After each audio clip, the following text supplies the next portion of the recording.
The ER doctors refused to treat my daughter's allergic reaction. Then they saw my hospital ID badge. My daughter Zara's lips started swelling during dinner at the new Italian restaurant downtown, her 9-year-old face transforming from excited to terrified in the span of seconds. I watched her fork clatter against the plate as she touched her mouth with trembling fingers, her eyes going wide with the recognition that something was very wrong. The hives appeared next, angry red welts spreading across her neck and chest like wildfire. She'd been allergic to shellfish since she was 3, and I'd specifically asked the waiter 3 times if there was any seafood in the marinara sauce. He'd assured me it was completely vegetarian, his confident smile never wavering as he recited the ingredients. I grabbed my phone and EpiPen from my purse simultaneously, the familiar weight of the auto-injector grounding me even as panic tried to claw its way up my throat. Zara's breathing had started to sound tight, a subtle wheeze that I recognized immediately as the beginning of anaphylaxis. I'd been a pediatric emergency physician at Riverside General Hospital for 11 years, and I'd treated hundreds of allergic reactions.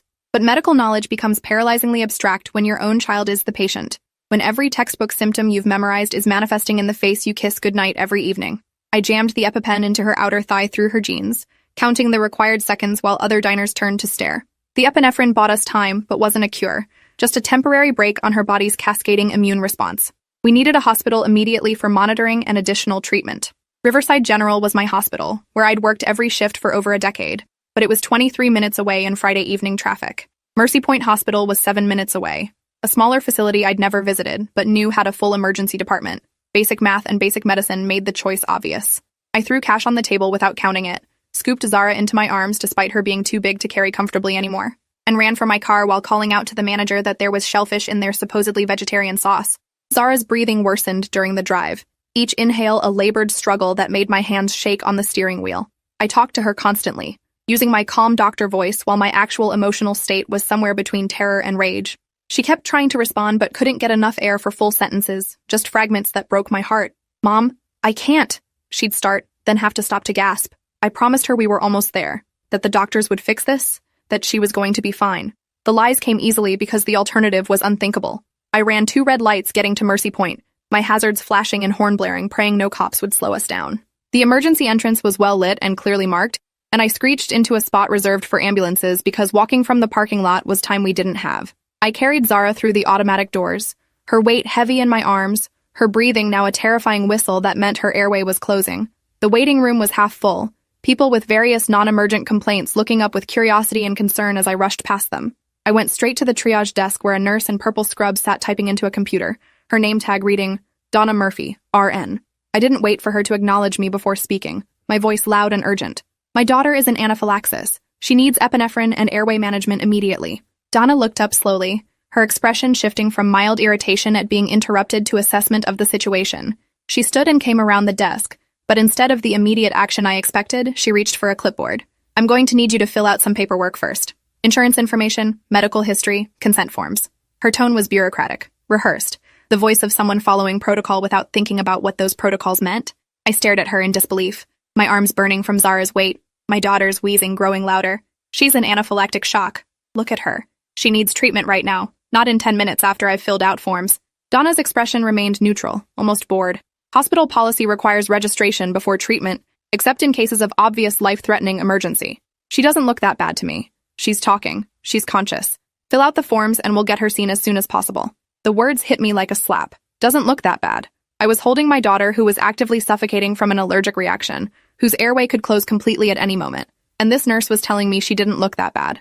I felt something snap inside me, the professional composure I'd maintained shattering under the weight of maternal desperation. "If you don't get a doctor right now, my daughter could die. This is a medical emergency." A security guard appeared from somewhere to my left, a heavy-set man whose hand rested on his belt in a casually threatening posture. "Ma'am, you need to calm down. We have procedures here. If you can't follow them, I'll have to ask you to leave." The absurdity of it, the Kafka-esque nightmare of being threatened with removal from a hospital while my child couldn't breathe, sent me past fear into a kind of cold fury. "I'm not going anywhere without treatment for my daughter. Get me a doctor now, or I'm going to start screaming until someone with actual medical judgment comes out here." The security guard took a step closer, and I felt the situation spiraling out of control in ways I couldn't have imagined. Donna picked up a phone and said something I couldn't hear, then turned back to me with an expression that suggested I was the problem, not the hospital's insane priorities.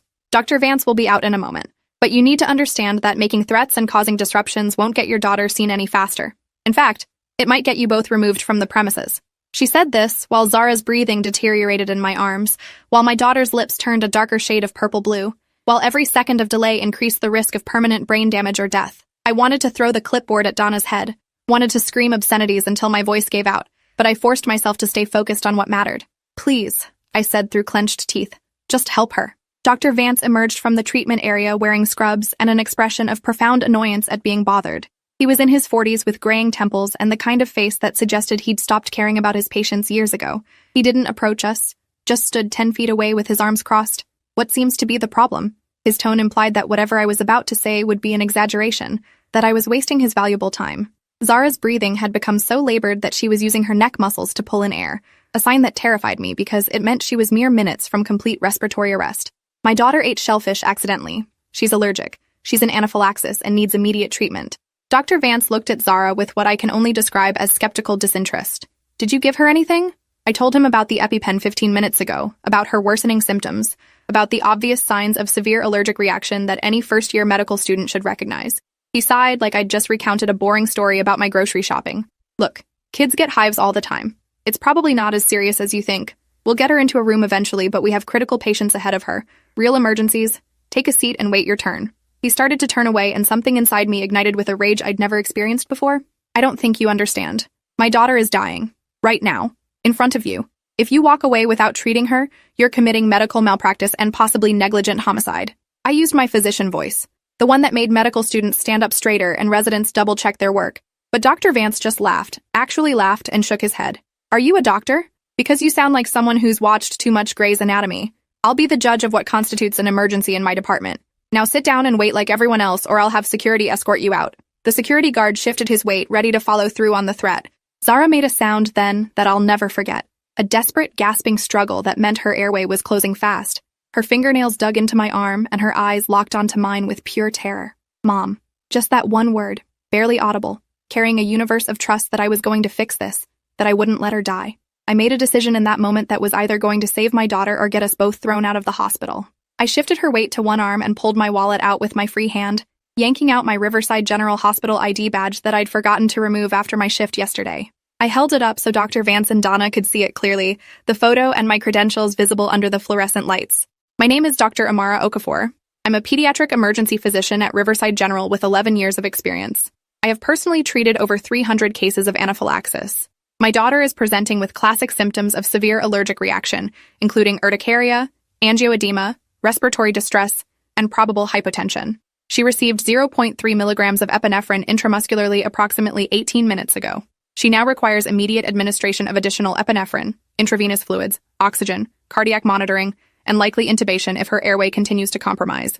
If you continue to delay treatment, I will personally ensure that every medical board in the state knows your name." The words came out cold and precise, stripped of maternal panic, pure medical authority. The effect was immediate and nauseating.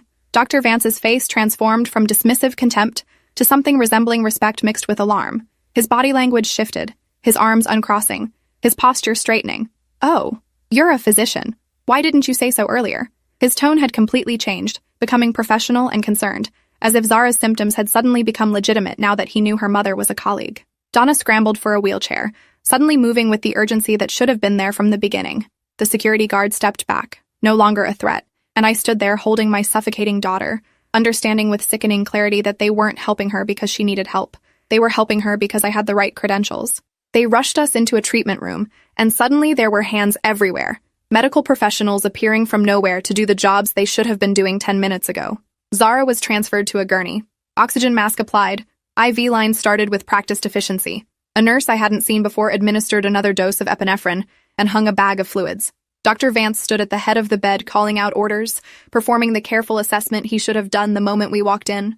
I watched the monitor as Zara's oxygen saturation climbed from a terrifying 87% back toward normal range. Her breathing began to ease as the medication kicked in, the awful whistling sound fading. I held her hand and whispered that she was safe now, trying to ignore the voice in my head screaming about what almost happened. Dr. Vance wouldn't meet my eyes as he worked, and I recognized the body language of someone who knew they'd made a catastrophic error. After 20 minutes of monitoring and treatment, once Zara had stabilized enough that the immediate crisis had passed, he pulled me aside. His voice was quiet, almost pleading. "Look, I apologize for the delay. We've been incredibly busy tonight, and I didn't realize the severity of her condition. These things happen in emergency medicine. You understand, being in the field yourself. It was a poorly disguised attempt to appeal to colleague solidarity, to frame his negligence as an understandable mistake that any doctor might make. But I'd been doing this long enough to know the difference between a reasonable judgment call and dangerous incompetence. I didn't understand anything except that he'd nearly killed my daughter because she hadn't looked sick enough to warrant his immediate attention, and because her mother hadn't initially presented credentials that made her worthy of basic human decency. The fact that showing my hospital badge had instantly transformed their response from callous indifference to urgent care revealed something rotten at the core of this institution. I told Dr. Vance we'd be talking more later, that right now I needed to focus on Zara, but that he should expect to hear from me through official channels. His face paled and he nodded quickly before returning to his other patients, probably already planning his defensive documentation. Zara stayed in the ER for 4 hours under observation, the standard protocol for anaphylaxis to ensure she didn't have a secondary reaction. I sat beside her gurney the entire time, holding her hand, watching the monitors, mentally cataloging every systemic failure that had nearly cost her life. She dozed on and off, the trauma and medication leaving her exhausted. During her sleeping periods, I pulled out my phone and started documenting everything in meticulous detail. Times, names, exact quotes as best I could remember them, the sequence of events from our arrival to the moment I'd shown my badge. I knew from years in medicine that the hospital would start their own documentation, shaping the narrative to protect themselves. I needed my version recorded while the memory was fresh and unfiltered. A different nurse came in around midnight, younger than Donna, with kind eyes and a gentle manner with Zara. Her name tag read, Sophie Laurent, RN, and she checked Zara's vitals while making small talk about a stuffed animal someone had brought in. After she'd finished charting, she lingered by the door as if wanting to say something. Finally, she spoke quietly so Zara wouldn't hear. I was here when you came in. I heard what Donna and Dr. Vance said to you. I wanted to help, but I'm new here and I didn't think they'd listen to me. I'm really sorry. Her guilt was obvious and genuine, but it only highlighted how many people had witnessed this disaster without intervening. I thanked Sophie for her honesty and asked if she'd be willing to provide a statement about what she'd observed. She hesitated, fear flashing across her face. I could lose my job. This hospital, they protect their own and punish anyone who makes waves. But she gave me her personal email anyway, written on a torn piece of paper, and said if I really needed her testimony, she'd consider it. After she left, I sat in the quiet room listening to Zara's steady breathing and the beep of the heart monitor, feeling the weight of what came next.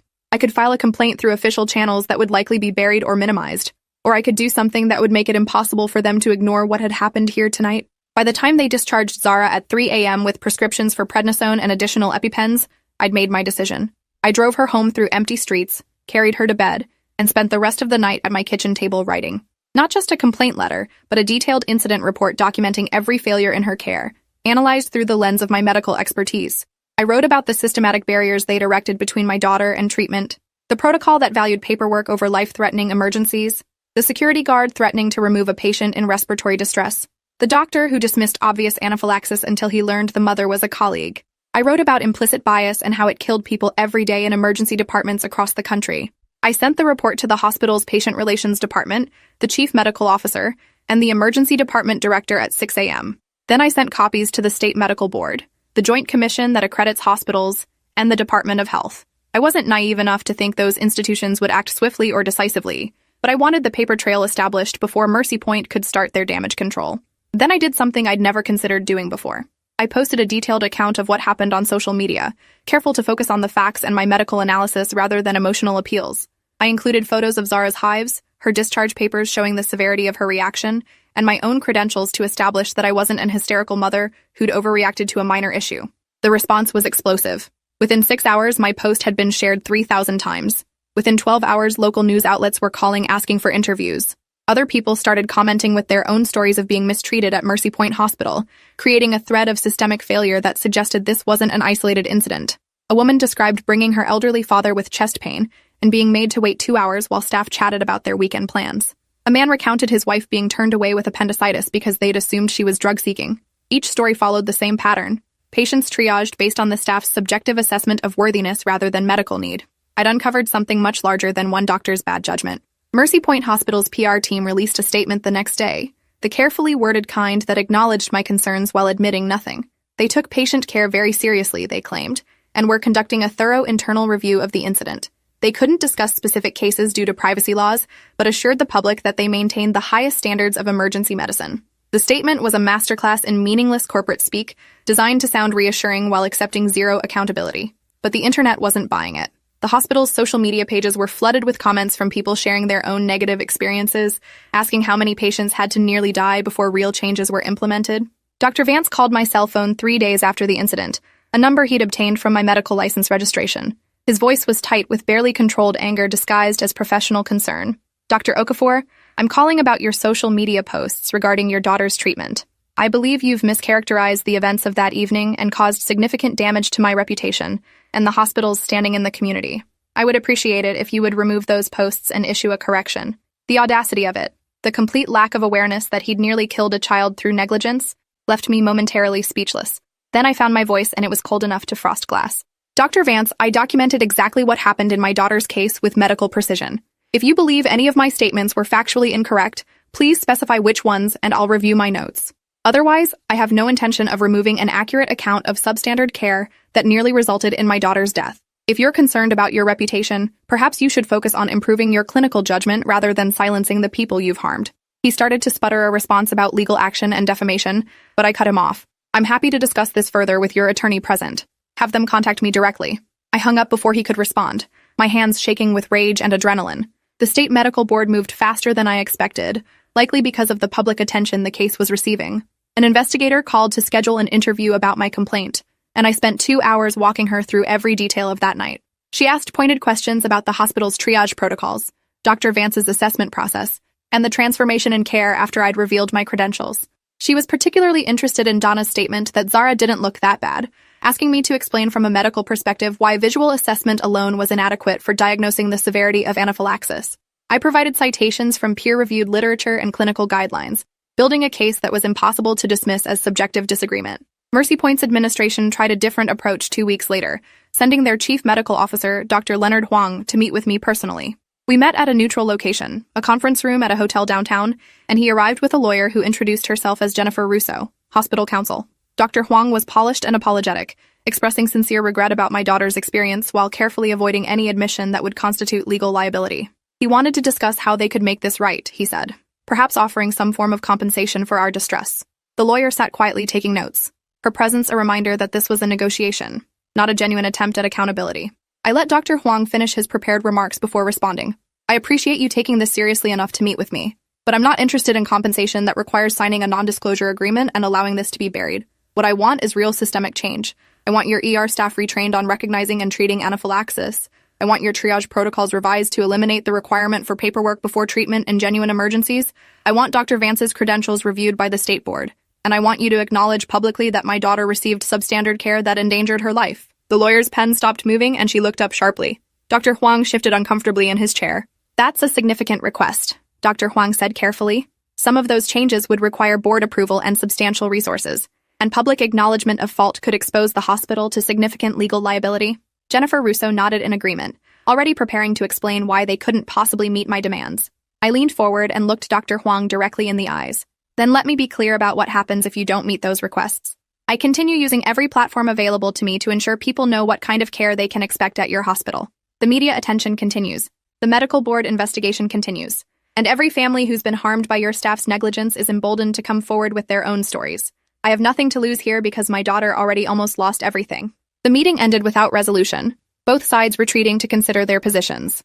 I knew I'd probably overplayed my hand, that hospitals had armies of lawyers and resources to bury complaints from single individuals, but I also knew they were terrified of the attention this was generating, of the potential cascade effect if other victims started filing formal complaints or lawsuits. The lawyer called 2 days later with a revised offer. The hospital would implement new training protocols and revise their triage system. They'd bring in an outside consultant to review their emergency department procedures.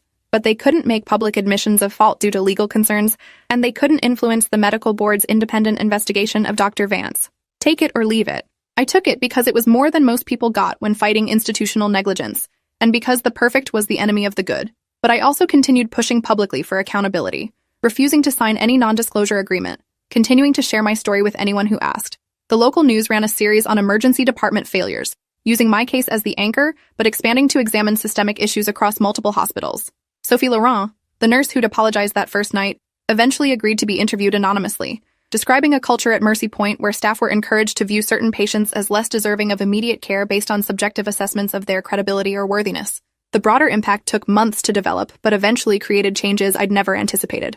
The state legislature introduced a bill requiring all emergency departments to treat any patient presenting with symptoms of anaphylaxis within 15 minutes of arrival, regardless of paperwork completion. They called it Zara's Law, though I'd never sought that recognition. Medical schools began using my case in their curricula as an example of implicit bias in emergency medicine. Hospital administrators from across the region invited me to speak at their training sessions about patient advocacy and the dangers of assumption-based care. I became a reluctant activist, driven by the knowledge that my daughter had only survived because I'd had credentials to flash, and by the certainty that countless others lacked that privilege. Dr. Vance's medical license was suspended for 6 months, following the board's investigation, though he appealed and eventually got it reduced to 3 months with mandatory continuing education on emergency assessment protocols. It wasn't the permanent revocation I'd hoped for, but it sent a message that physicians couldn't ignore obvious medical emergencies without consequences. Donna Murphy, the triage nurse, received a formal reprimand in her personnel file and was required to complete additional training. The security guard was fired after it emerged he'd been involved in 3 other incidents, where he'd threatened to remove patients who were later found to have legitimate medical emergencies. Small victories that didn't feel particularly victorious, but represented more accountability than most cases achieved. The emotional toll of fighting this battle while working full-time and raising Zara was crushing. I started seeing a therapist to process the trauma of that night and the subsequent months of advocacy work. Zara needed therapy too, developing anxiety around eating at restaurants and a hypervigilance about any physical symptoms that might indicate an allergic reaction. I'd saved her life but couldn't protect her from the psychological scars of having trusted adults dismiss her suffering, of having experienced firsthand how fragile the medical safety net really was. We worked through it together, finding ways to reclaim normalcy while acknowledging that something had fundamentally changed in how we viewed the world. 6 months after the incident, I received an envelope in the mail from Mercy Point Hospital. Inside was a letter from their new chief quality officer, Dr. Nina Sato, inviting me to join their patient safety committee. They were specifically seeking input from physicians who'd experienced failures in their system, she wrote, acknowledging that true improvement required uncomfortable honesty about past mistakes. The irony of being recruited to fix the institution that had nearly killed my daughter wasn't lost on me. But I also saw an opportunity to make lasting change from inside the system rather than just criticizing from the outside. I accepted the position with the explicit understanding that I wouldn't be silenced or asked to soft-pedal my critiques. My first committee meeting was tense, attended by several administrators and physicians who'd been involved in the decision-making process that had led to my daughter's near-death experience. Dr. Huang attended, as did a chastened Dr. Vance who'd been required to participate as part of his license reinstatement conditions. I presented data I'd compiled on emergency department wait times, patient outcomes stratified by demographic factors, and the correlation between triage delays and adverse events. The numbers painted a damning picture of systemic failures that went far beyond one doctor's bad judgment on one bad night. We spent 3 hours in uncomfortable discussion about implicit biases, protocol failures, and the cultural factors that allowed staff to dismiss legitimate emergencies. The changes we implemented over the following year were comprehensive and specific. New triage protocols that required immediate assessment by a physician or advanced practice nurse for any patient presenting with respiratory distress, chest pain, or other potentially life-threatening symptoms, regardless of insurance status or ability to complete paperwork. Mandatory implicit bias training for all clinical and support staff, with particular focus on recognizing how assumptions about patient credibility influenced medical decision-making. A patient advocate position stationed in the ER to help navigate families through the system and escalate concerns when staff weren't responding appropriately. Body cameras for security personnel to document all patient interactions. These weren't perfect solutions, but they were concrete steps that made the system marginally safer. I continued working at Riverside General but took on additional responsibilities as a consultant for hospital quality improvement, using my experience at Mercy Point as a case study in what not to do. I spoke at medical conferences about the night my daughter nearly died, about the specific failures that had almost cost her life, about the broader systemic issues those failures represented. Some audiences were receptive, eager to learn how to prevent similar disasters. Others were defensive, viewing my critique as an attack on hardworking emergency physicians, rather than an attempt to identify fixable problems. The resistance reminded me why change in medicine happened so slowly, why institutions protected themselves rather than their patients. Zara is 13 now, 4 years past that terrible night. She carries 2 EpiPens everywhere and has learned to advocate for herself with the ferocity of someone who knows that other people's assumptions can be deadly. She wants to be a doctor when she grows up, she tells me, but specifically a doctor who listens to patients instead of making judgments based on how sick they look. I'm proud of her resilience and terrified for her idealism, knowing how hard the medical system works to beat that empathy out of young physicians. But I also hope that by the time she's practicing medicine, some of the changes we fought for will have made the system marginally better, marginally more likely to treat every patient like their life matters. The restaurant where Zara had her initial reaction was sued by 3 other families who'd suffered allergic reactions after being assured dishes were allergen-free. They'd been adding fish sauce to their supposedly vegetarian marinara for years, A shortcut that added depth of flavor while violating every standard of truth in menu labeling. They settled all the cases and revised their practices, though I never ate there again. Some violations of trust can't be remedied by legal judgments or policy changes. They require a complete severing of the relationship, an acknowledgement that restoration is impossible, and protection requires distance.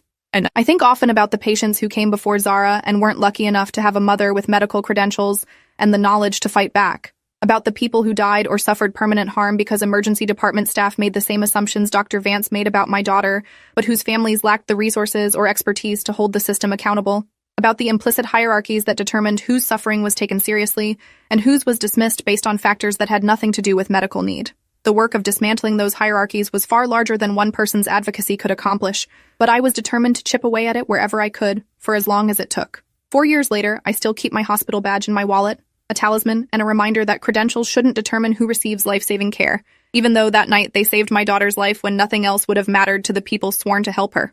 Thanks for watching till the end. Make sure to subscribe and like to not miss the next story.